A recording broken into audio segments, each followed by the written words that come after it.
Welcome to A Conversation with History. I'm Harry Kreisler of the Institute of International Studies. Our guest today is Steve Walt.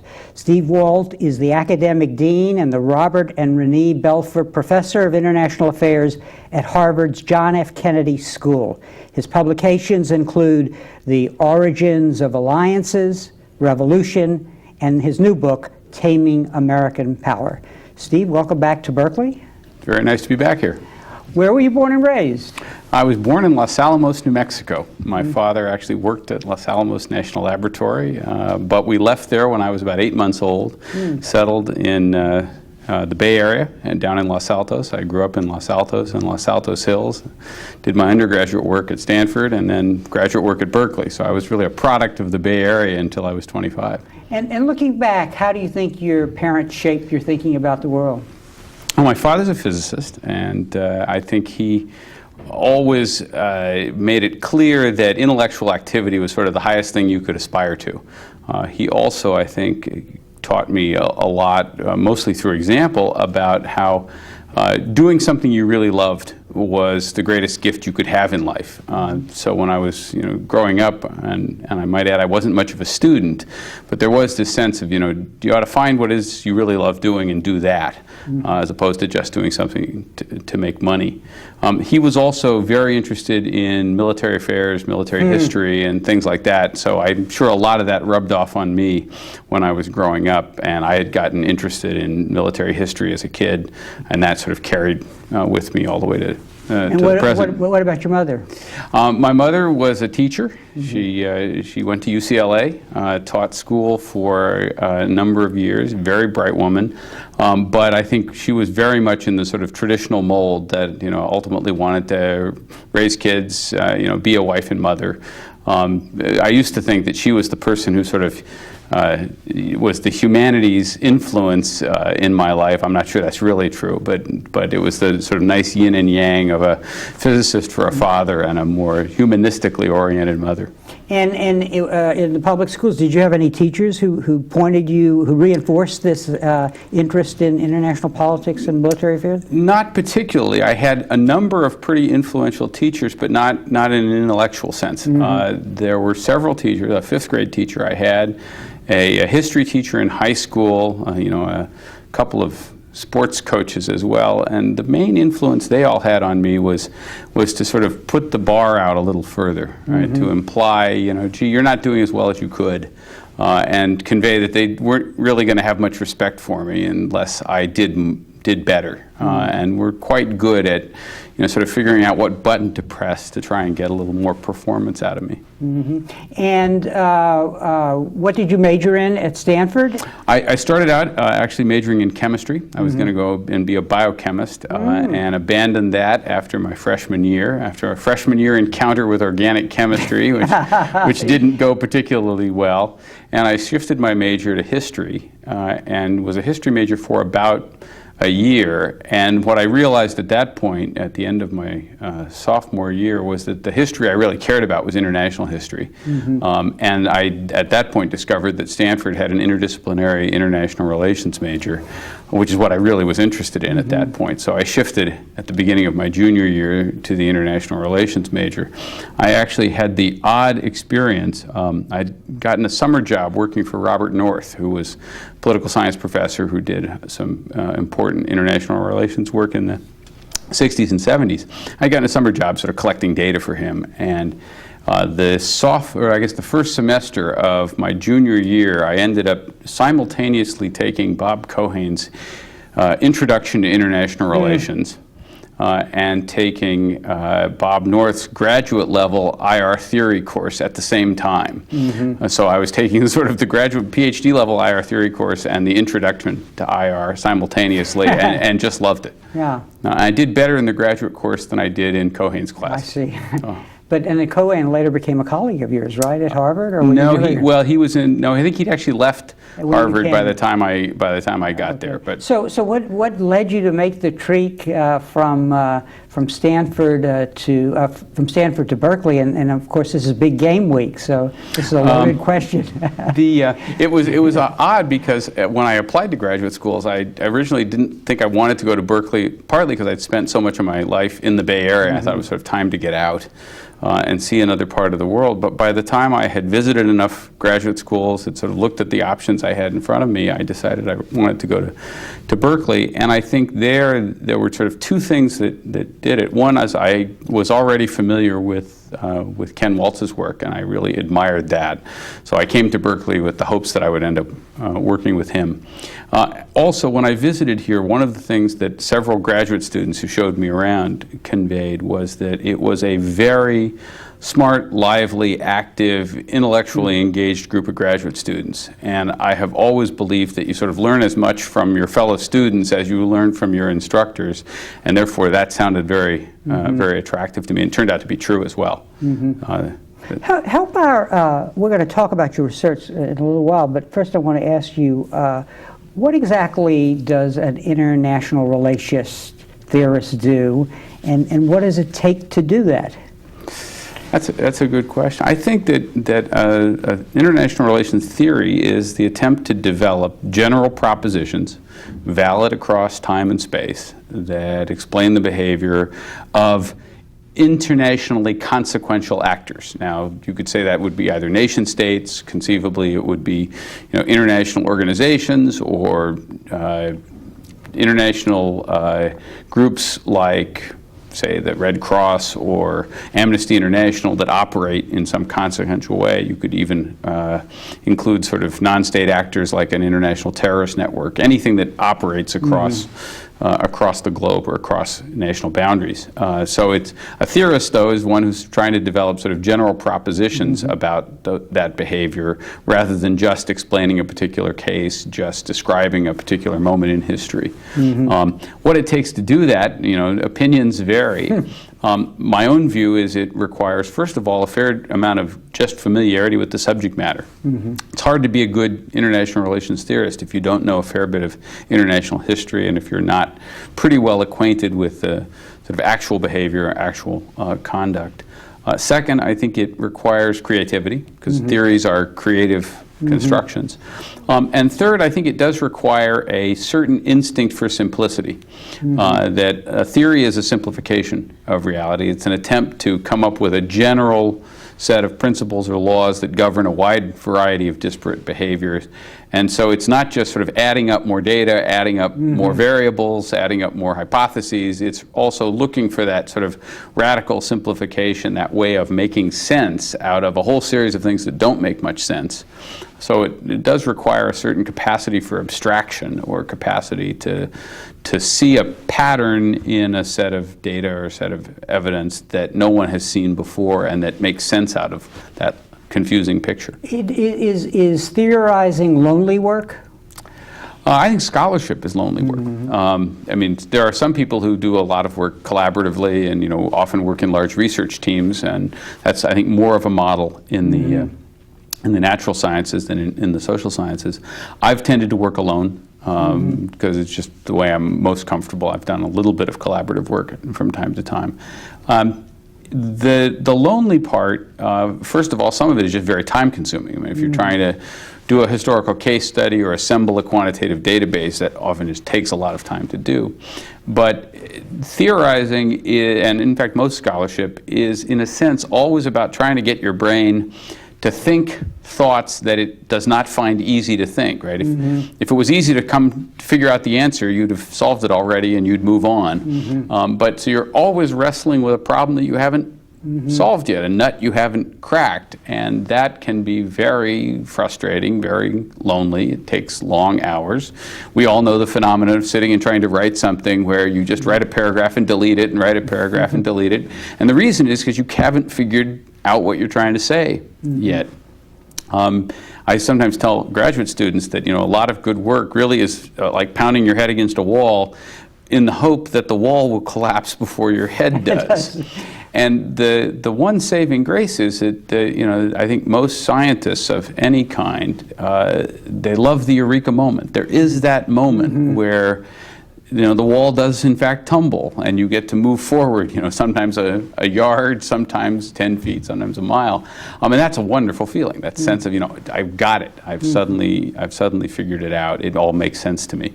Now within IR, theorizing, help us understand what a realist is, because I think you would fall into that subcategory of theorizing. There are a whole variety of ways of organizing the field of international relations, but one family of theories or research tradition has been called realism, or the realist tradition.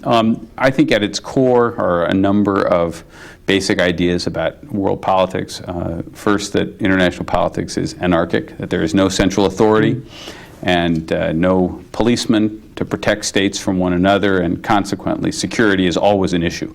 States can never be completely comfortable, can never totally relax. Second, most realists regard nation states as the key actors in world politics. Other actors are important, but not as important. For realists, power, and especially military power, tends to be the dominant determinant. Again, not the only determinant. You always have to say things like this because realists get accused of being only focused on military affairs. And finally, realism tends to be a rather pessimistic perspective. Conflict can never be completely eliminated. Trouble is always out there. Bad things happen even to good nations, kinds of things. And that's sort of consistent with the biggest sort of umbrella of realism, and there are lots of variations within it as well. Now realism has really had to grapple with two big events since the days when you were here in graduate school. One was the fall of the Soviet Empire, where in essence the other part of the bipolar world collapsed. Talk a little about that and your response as a realist. And do you have to be defensive about that event, not in the sense that you had explanations out there that helped us understand the Soviet Union, but rather it was an earth-shattering event that the theory wouldn't necessarily anticipate? Well, realism is never a popular theory, particularly in the United States, partly because it's pessimistic, partly because it doesn't laud American democracy as uniquely wonderful or anything like that. So as soon as the Soviet Union collapsed, it was an opportunity to do a lot of realist bashing and say, we don't have to pay attention to those guys anymore. That, I think, was not very well justified. First of all, realists had a pretty good explanation for why the Soviet Union had collapsed, and it was, my advisor and probably the most preeminent realist, Ken Walt, who wrote in 1979 that the real question in international politics was whether the Soviet Union could keep up with the United States, which is not a bad forecast in 1979 of what would happen in the next decade. That it was their lack of an adequate power foundation and the pressure they were under from a number of different fronts that eventually led to their collapse. So realists didn't have big problems explaining what had happened. But second, what's happened in the world since the end of the Cold War is entirely consistent with what a realist would expect. NATO, I actually wrote this in 1989 when I did the paperback edition of my first book. Now that the Soviet Union is gone, NATO's future looks much more up in the air because the principal external force that was holding it together is gone. And what a realist would say is, gee, what holds alliances together is external threats. And what we've seen ever since 1990 is NATO getting looser and looser and looser. It's getting bigger, more countries in it, but it's less and less important and much more friction within it, which is exactly what a realist would expect. A realist would also have expected the United States to become the object of concern after the Soviet Union. Now as the only remaining superpower, the strongest country in the world, suddenly we find America's position in the world beginning to deteriorate even before George Bush becomes president. It's not that realism explains everything, but the end of the Cold War didn't invalidate realism at all. And what about 9/11? I mean, because at the heart of 9/11 is a failed state and a transnational terrorism organization. And aren't realists primarily focused on states and state behavior? Right. It seems to me a realist would have to concede that the phenomenon of Al-Qaeda is not really a realist phenomenon. It's not a state. You could invent sort of ways of squeezing it in different ways. What a realist, though, would also point out is then the response to Al-Qaeda, response to it is not inconsistent, right? States are very worried about security. States will look out for their own self-interest. They will take whatever actions they think are necessary to protect themselves. The American citizens did not turn to Amnesty International or Microsoft to protect themselves after 9/11. They turned to the federal government. They wanted to see essentially a military response. Again, a realist would not be particularly surprised by that. And a realist would probably also not be surprised that other countries have been sometimes supportive but also worried about the different ways that the United States has tried to deal with the dangers that it perceived after 9/11. So help us understand, and we're going to talk about your research in a minute, but right now I think we have a nice bridge.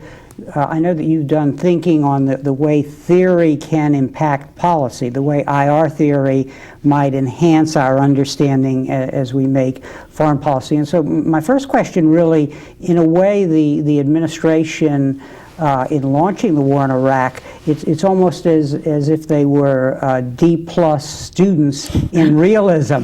In other words, they had the elements of the theory in place, but it didn't apply and it didn't make sense. Is that fair?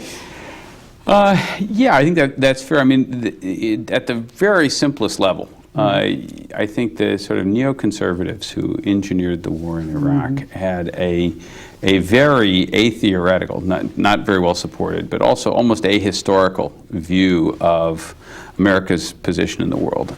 They believed that American dominance was a very positive force in the world, and that once it was demonstrated to a few countries, everyone else in the world would go along.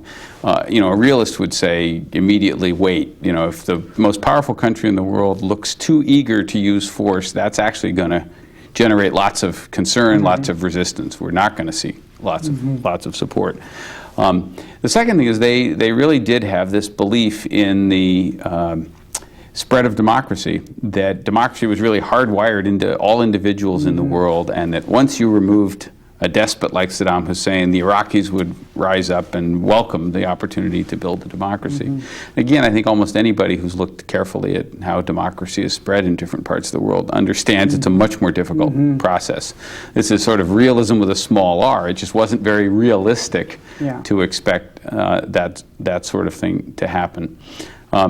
I mean, if there's another sub-theme within realism, it's that bad things do happen. Human beings are flawed. Human beings make mistakes, and your policies should not be based on an assumption that everything's going to go perfectly. That rather they have to be based on some hedging against the fact that not everything's going to go exactly the way you see it. Now you wrote a piece recently about thinking through the problem of how to make IR theory more relevant for policymakers.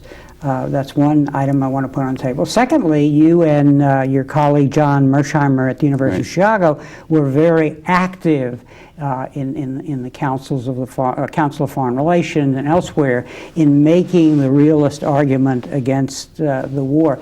It didn't, unfortunately, have as much of an impact as one would have liked. So bring these two things together. What is the problem with theorists about making their work have an impact, and what is the problem on the side of policymakers in terms of not listening? I think one of the things that's happened in the United States over really the last 40, 50 years is a growing gulf between the academic world and the policy world, where academics not rewarded for having things that might contribute to policy debates or to the formation of policy. They're actively discouraged, right? A junior faculty member who spends any time at all publishing for broader consumption or publishing in more policy relevant venues is going to get penalized when it comes time for tenure. I regard this as tragic, and it's not that I want junior faculty, or for that matter, senior scholars, spending all of their time just writing op-ed pieces and flying to Washington to testify. But the reason society creates institutions like universities is for people to generate not just knowledge for its own sake, but knowledge that can be more broadly useful. And that's especially true, it seems to me, in politics. Society essentially pays us and gives us tenure and these positions so that we will use that knowledge to make the country smarter. And for academics to be content to write only for a very small community of other scholars, right, and their graduate students, I think is just a waste of all that firepower that we allegedly have. That means academics being willing to engage in policy issues, which are sometimes messier, a little bit harder to resolve than some of the theoretical issues. It means taking positions that may be unpopular. You know, if the Iraq War had gone very, very well, it would have been embarrassing for me. I would have been happy to be embarrassed because what's happened, I think, for our country's sake, is not a good thing. And I would like to find ways to encourage more academics to spend at least part of their time using the information and knowledge at their disposal to say things about where they think the country ought to go. Now, you have to recognize that you're not suddenly going to get a phone call from Washington and they're going to ask you to take over and run the show. You're going to be disappointed, as I was, with the outcome of the debate on Iraq. But I still think it was important for, in this case, John Mearsheimer and I and some others, to sort of stand up and be counted beforehand, because among other things, it was important to register that there were people who understood that this was a mistake. And they weren't doing it on partisan political grounds. They weren't doing it on pure sort of pacifism versus the use of force grounds. They were doing it on the grounds that this was not in our national interest. And it was pretty obvious that it wasn't in our national interest. And somebody said so before we jumped off this particular cliff. Now, one way that you can try to practice your ideas here is to actually participate in the debate, which you did. But you're also academic dean at the Kennedy School, which is the premier public policy school in the United States. So I'm just curious.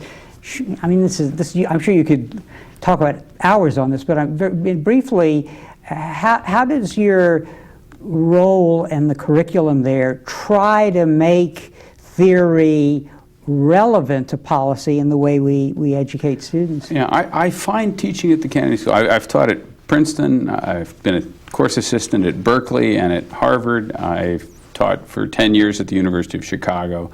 So I've now got a pretty wide range of experience. And teaching at the Kennedy School has been the most challenging teaching I've ever done. I teach a course there which is essentially an international relations theory course for people who are public policy students. They range in age from probably 25 to 45. Some of them have extensive government experience. About 40% of our students are from overseas. So you have a very diverse audience. If you want to talk about Asian politics, there's someone from Japan and someone from China and someone from Taiwan and someone from the Philippines and someone from Korea, all in the room, and they all have opinions, along with some Americans and some people from elsewhere, which makes for a very rich discussion. But these are all people who intend to go off to do work in the real world. And I teach an IR theory course where I feel the constant burden to make the ideas I'm presenting useful and relevant. I want everyone in the class to say, gee, I can see how this is going to help me do my job. That was not a constraint I had when I taught, say, at the University of Chicago, where I was just preparing people to go off and be academics themselves, and they had to learn the basic theories and learn how to critique them and learn how to develop new ones of their own. But they didn't actually have to go say, well, why is it important to understand balancing behavior?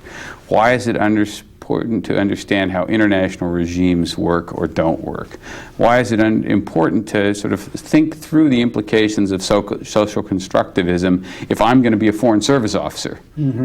And I find that both challenging, but also when it works, very exhilarating. You're giving people tools, ways of thinking about the world that they can then use and apply to situations as they arise. And hopefully you've also given them enough skepticism for the limits of the tools that they don't become someone who just slavishly applies some idea they learned 20 years ago when it might or might not be relevant. And is case study important in this work? Case study is important, although I have thus far made pretty sparing use of case studies. I do a few. I often invent hypothetical cases of different kinds that are used as a way of sort of illustrating the point in a way that looks realistic, even if it's not based on an actual case. But I do find it very helpful to sort of bring things down to earth and say, right, remember the set of ideas we talked about last time? Now let's look at, say, the Landmines Treaty and ask, how would we think through why the Landmines Treaty is on the agenda, and why is it going to turn out the way it is, and what should the American interest be, and what are other countries doing with the Landmines Treaty to try and bring about a particular change in some way. And making it concrete usually helps a lot. Let's talk a little now about your research. You mentioned your first book on alliance, and I'm going to show the 3 books to our audience because we want them to go out and buy them. The first is The Origins of Alliances, and I looked at all 3 of these books, and I jotted down a question, and I thought that one main theme here was you were asking yourself the question, when do alliances form? Then you did a book on revolution, which I'm now going to show our audience. And you, I think we're asking what were the international responses when revolutions occur? How does the international system respond? And your most recent book, which we will talk more about, Taming American Power, your most recent book published by Norton, where you're asking what other states can do about U.S. power. So I guess my first question is, when I knew you when you were in graduate school here, and I did not know all that you had written, and so I came to the realization that you had been very busy. So the first question is, in addition to whatever public debating you were doing or running schools of public policy. So the first question, is there a common theme in all of these books? I think I found one, but I'm going to ask you first. I think there is. I was not one of those people who sort of left graduate school saying, I've now got the next 30 years of my life mapped out. I'm going to do this and then this and then this. It's never been that way. I've usually had a pretty good idea what the next big project was going to be about the time I finished each one. But I think there are a couple of themes. One is, I think there is certainly the genesis for each of the books was things I observed, not so much in the scholarly world, but rather things I was observing in the policy debates that were happening at the time. So The Origins of Alliances was actually driven by the realization that many debates about U.S. foreign policy were, in fact, debates about what would cause states to either back the United States, ally with us, or ally against us. The domino theory, for example, in Vietnam was a sort of argument that if the United States lost in Vietnam, other states would lose confidence in American leadership. They would start making accommodations with the Soviet Union. They would, in the terms I used in the book, they would bandwagon with the United States or with the Soviet Union if we ever appeared to be faltering. And there were others. The argument that left-wing governments were naturally attracted by ideology to other left-wing governments was one I wanted to examine. So its point of origin was debates happening in the real world among policymakers and others about U.S. foreign policy, and what I saw was that there was really a theoretical question. Why do states support the United States or ally with the United States or against the United States? And therefore it could be treated as an IR theory question and given a fairly objective social science treatment, which would then tell us what American foreign policy ought to be. And the sort of payoff pitch in that particular book was that in fact the causes of international alliances worked very much to America's advantage, was a real source of strength in the Cold War. And as long as we didn't make some big mistakes in our foreign policy, they were likely to be with us. So it was an optimistic book about the condition of the United States in the Cold War, and I think that was ultimately borne out when the Soviet Union went under. And you actually wound up focusing a lot on the historical material that was that you had to either uncover yourself or that was available on the story of alliances in the Middle East, which was really a new direction for you. Yeah, I'd never done any real work in Middle East politics, and I was looking around for empirical materials I could use to try and test these things. And I decided not to look at NATO because NATO hadn't changed much. I mean, it evolved over time, but there was no real change. But then I began to think about the Middle East and realized that alliances, both superpower alliances in the region, but also the various coalitions that had formed among Middle Eastern countries, had fluctuated enormously throughout the Cold War period. And if I was trying to explain what brought states together or drove them apart, I would have a lot of variation to work with. I also thought, in sort of the back of my mind, that the Middle East was an extraordinarily important part of the world, and that learning a lot about what was going on there would be useful. I didn't, learn Arabic, I didn't learn Hebrew, I didn't learn Farsi, but I tried to read as much as I possibly could in the existing literature so that I knew pretty much what the story was and could then use that to test these competing ideas about alliances. And there you came to another important conclusion, which I think was original, namely that when you looked at places like the Middle East, it wasn't just the balance of power, which your realist background would lead you to conclude or look for, but that in essence it was a balance of threat, basically. The intentions of the actors and other factors that led them to do things with their capabilities and not necessarily be threatened. Right, and the revealing secret I need to sort of reveal to all the listeners and watchers is that in fact the phrase balance of threat never appears in my doctoral dissertation, which is the beginning point of the book, and in fact doesn't appear until the very last version of the manuscript, where I did sort of have a revelation that in response to some criticisms I'd gotten from people that it was still kind of too complicated, and I suddenly said, gee, I'm talking about all these different kinds of balancing, and the light bulb clicked on one day, and I said, no, what I'm really talking about is balancing of threat, and I reworked. Your creative moment. Right, and I reworked then the final version of the manuscript, but it really was, it's the phrase that came out of the book that has probably been remembered most, and some would regard as a big contribution. And the light bulb clicked on at sort of the end of the process, not at the beginning. Which I'm not sure is all that unusual, but certainly true for me. So why revolutions next? Another policy debate. That book was begun in the 1980s, in the late 80s, as I was finishing the first book, and there the policy debate would be, what are we going to do about the Nicaraguan revolution? What are we doing about revolutionary Iran? And I, again, noticed that in the wake of revolutions during the Cold War, the United States almost always had a bad relationship with these revolutionary countries and had made a series of claims about them, that they were aggressive, that they were lining up with the Soviet Union, that they were actively supporting subversion, and they were very, very dangerous. There was another claim that we also often made, which was that, but they're fragile, they're vulnerable, would be easy to defeat if we could just, push them a little bit. And I said, there's a question here. What happens when a revolution occurs? Does it spread? Is it easily reversed? And what does history tell us about this process? And I began working on a book that, again, was catalyzed or sparked by a set of policy debates in the United States or how to deal with revolutionary or radical states. But I went back to the French Revolution and looked at France and Russia and the Iranian Revolution, big cases, and then a chapter on some of the other cases as well, and laid out an argument for what the international consequences of revolutions are. It's actually, of the three books I've written, it's kind of my favorite, even though it was not as quote successful or I think as influential as the first one.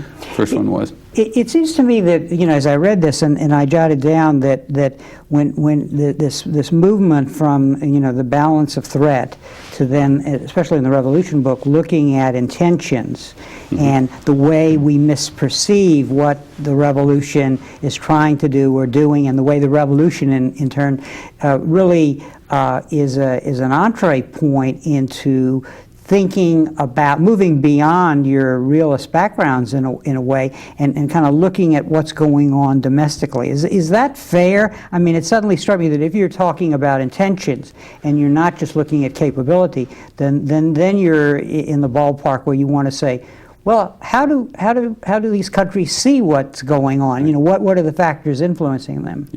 Yeah. I mean, I think as a theorist, I've never believed that theories were religions. That you signed a loyalty oath to your advisor when you started working, and I should say that Ken Walt, who was my dissertation chair, was terrific in letting his students sort of move in intellectually as they evolved, and he would offer his own views on things, and he had very high standards, but he never said you have to reach the same conclusions I did, which was wonderful.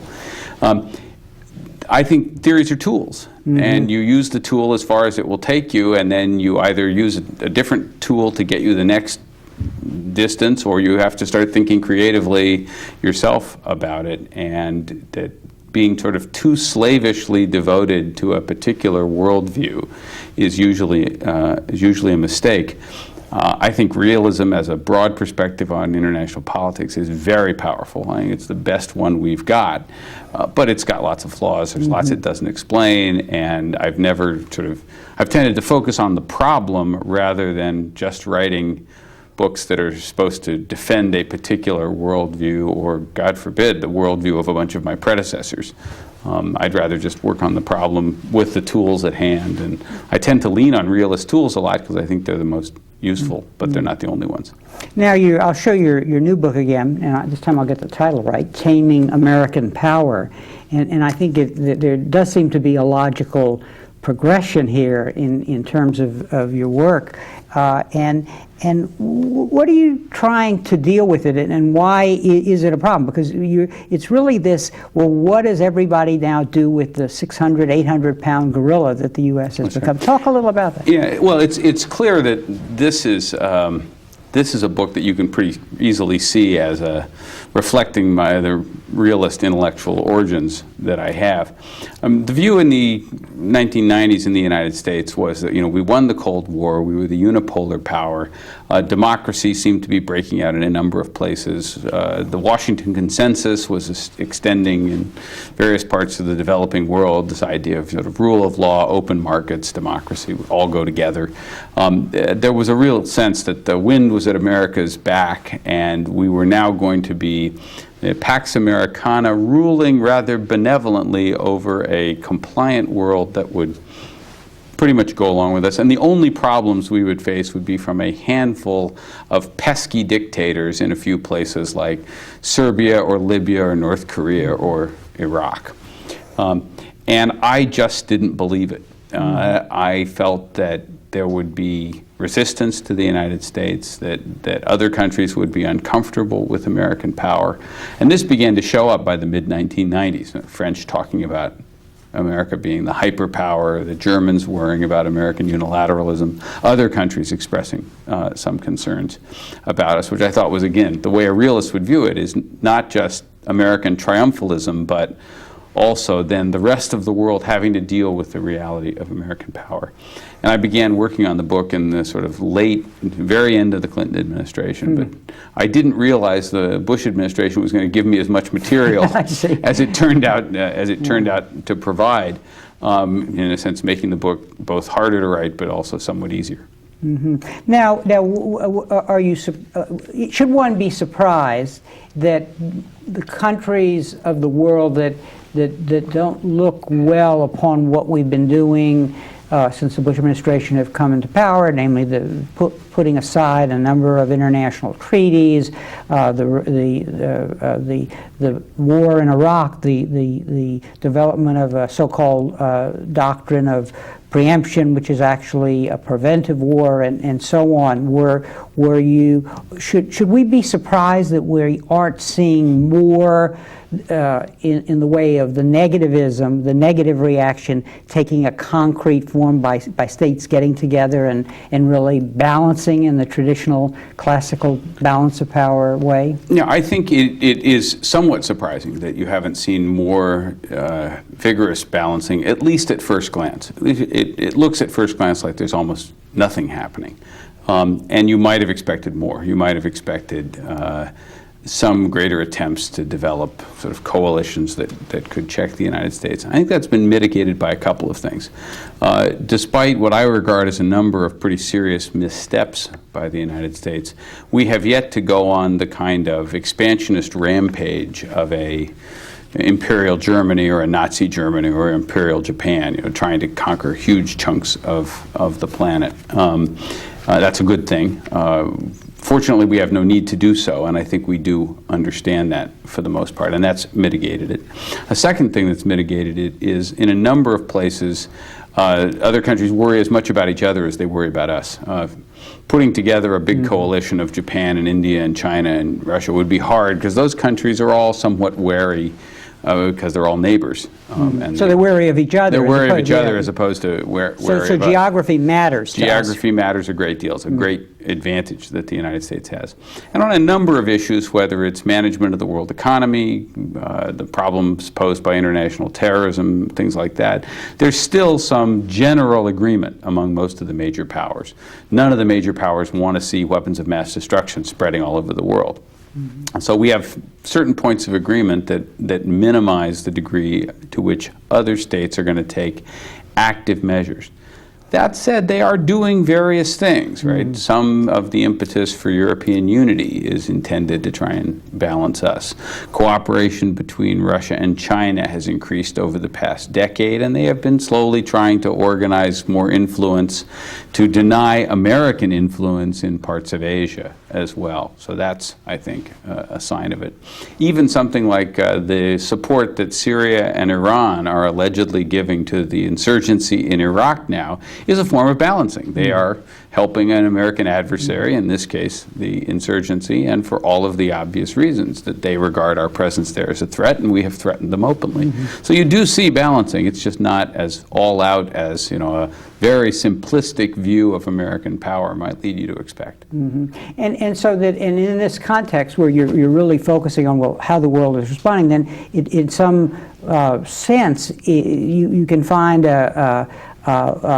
you can understand how certain actors who are very weak would turn to acts of terrorism or see weapons of mass destruction as a vehicle to power. Not recommending it, I want to be clear, but just to say that the weak look for what it is they can do that can be a response. One of the, I mean, if the book has an intellectual point of origin apart from realism, is I actually had done some reading in the work of people like James Scott at Yale, who wrote this wonderful book, Weapons of the Weak, Everyday Forms of Peasant Resistance.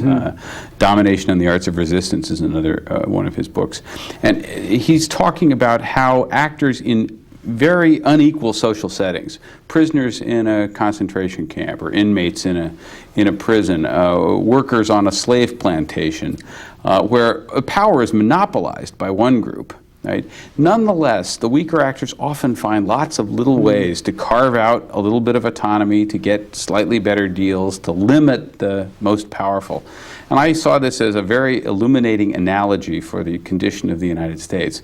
We were in a position where no one wanted to confront us openly. No one wants to take on the 800-pound gorilla in a direct test of strength. But lots of much weaker actors will find small ways to get a little bit more of what they want and a little bit less of what we want. And a lot of international politics is like that. I used to use the analogy of a family. I partly based probably on dealing with my own children, that, you know, when your children are 6 and 4, you have physical monopoly of force over them. You've got all the money in the family, so you'd think you'd have lots and lots of influence. But every parent knows that a 6-year-old and a 4-year-old have a million ways of challenging, in small ways, in inconvenient ways, the authority of their parents, not because they're trying to overturn the structure, but they're just trying to get a little bit more about what they want. And that's what the United States is now dealing with. And in fact, even the most powerful country in the world today and in the history of the world runs up, in addition to this adaptation to playing on the weaknesses that we have of historical phenomena like nationalism, basically. Right. If you're a big guy and you go in with the guns, then people will unite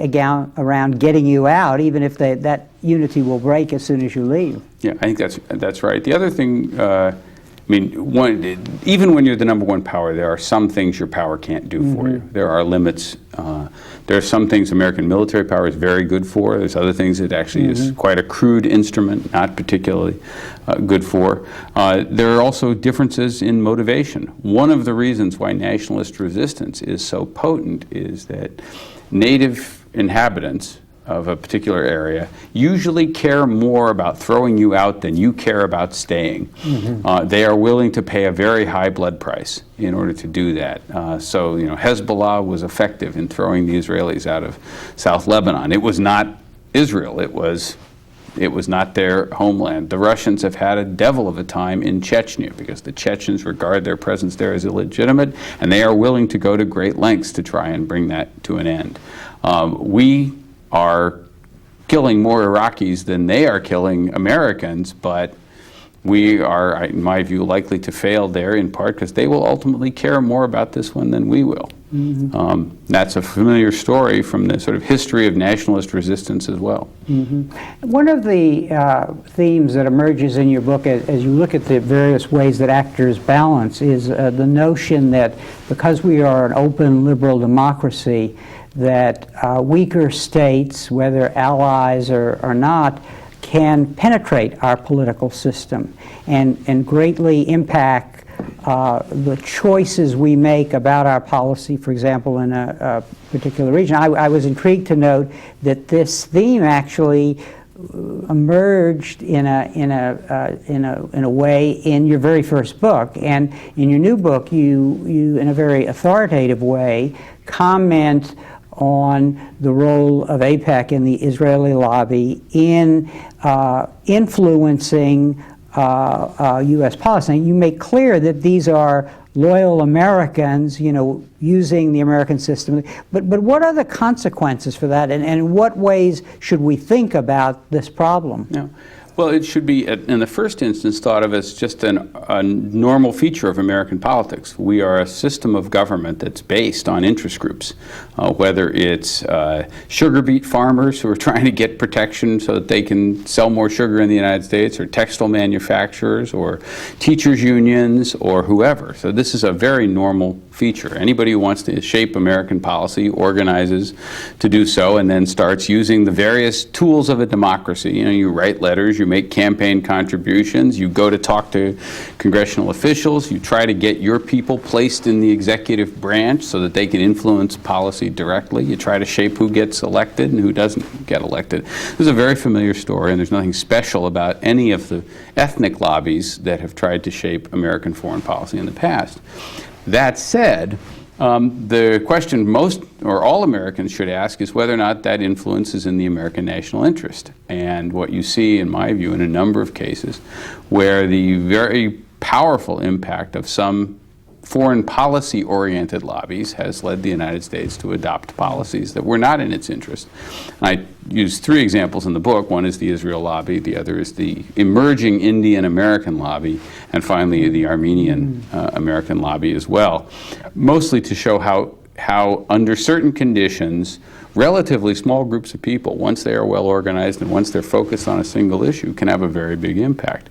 I regard the impact of the Israel lobby as the most important because American policy towards Israel and towards the Middle East and American policy with respect to the Israel-Palestine conflict has such powerful repercussions in helping generate anti-American terrorism in the region, in helping undermine our stance with lots of other countries as well. And perhaps most tragically, in my view, also leading the United States to undertake a number of policies which have not been in Israel's long-run interest, where in a sense we have acted as the enabler.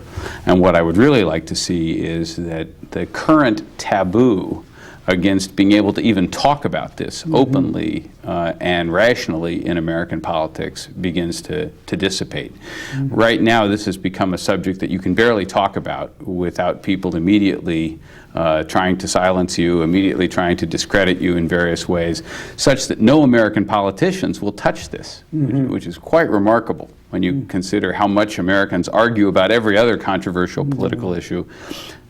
To me, this is a national security priority for us, and we ought to be having an open debate on it, not one where only one side is being heard from. That's not what the whole book is about. That's just one part of it. But it's a piece of it, and it's important because of the importance of domestic politics that's right. in the making of U.S. foreign policy. And in fact, as you discussed it, it reminded me of some of the things that have been written about the the way the conservatives in domestic politics, on issues like welfare and abortion and so on, over years developed think tanks and individuals who then became very influential in national policy, and you're suggesting that this has been true in national security policy, and it struck me in that, some areas of national security policy, not entirely, in some, but that in fact that as you just said, it may not necessarily be in Israel's long-term interest if the policies are mistaken and they're not open to the kind of vigorous debate that our democracy. Right. I mean, the great irony in that, just to push a little bit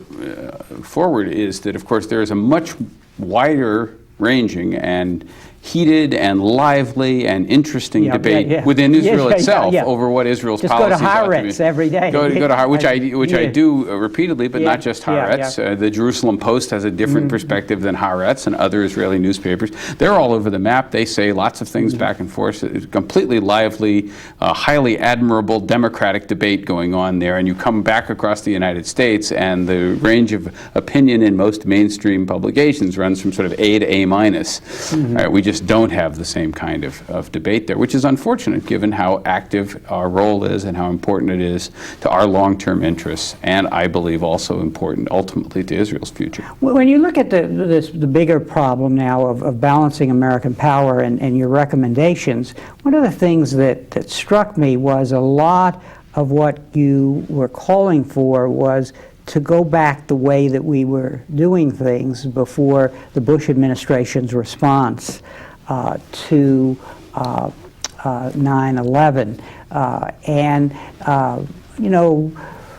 keep to the treaties that we have or the procedures that make what we're doing legitimate and so on. So, and I'm struck by the fact that in your academic work, you're at the heart of the theory in international relations, and at Kennedy you were at the heart of the public policy thinking of what we in Berkeley might call the establishment. So I'm curious as to what you think caused, what are the elements that cause this great change from the way we were and the way we respond to world events? Is it solely 9/11? Is it that a new group of people, the so-called neoconservatives linked with the conservative nationalists? What made the difference here? Because you should really be able to give us an insight into that. Well, actually, I don't think it was 9/11, although that plays a role, and I don't think it's just the Bush administration. I actually would call for not going back just as far as, say, the Clinton administration, but even further back.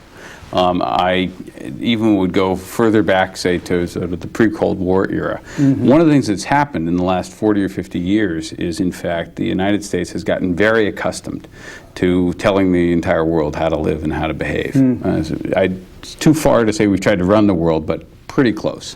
And so you actually don't see enormous disagreements between the neoconservatives and many of the most fervent liberal internationalists. It is often forgotten that there were lots of Democrats and lots of good Clinton-style Democrats who were strongly in favor, say, of the Iraq War. And partly on human rights grounds, partly to defend the sanctity of the UN resolutions, partly because they are worried about weapons of mass destruction. And in a sense, the Democratic Party critique of the neocons has not been about fundamental objectives, but rather that they've done it badly, or they have not gotten international support for it, or they should act more multilaterally. It's almost like we do what they do, but we do it better. And I wouldn't do what they do. I think we can be an excellent model for other societies. We should encourage others to welcome sort of our kinds of values: democracy, rule of law, human rights, things like that. But I think we're not very good at imposing them on others. We shouldn't try, and that we have tended to use military force in too many places to accomplish too many things, and including under democratic administrations as well. Now, as for where that came from, we're a deeply idealistic society. We're a very powerful country. We have a pronounced sense of our own rectitude. We won the Cold War, and that gave us a real dose of self-confidence that we really know what was good for everybody. The 90s went very well for the United States. We fought a couple of wars in there that turned out to be pretty easy. So we entered the new millennium with a real head of steam and a real sense of self-confidence. We could really accomplish anything. And then we got scared. All right, so you have this combination of, gee, we're powerful, we can make our own reality, there's no country that can really stand up to us, and we do have a problem. The whole country takes a step to the right, and suddenly nobody wants to be seen as being unpatriotic, which is why so many people in the Democratic Party supported the war, refused to say anything critical about it.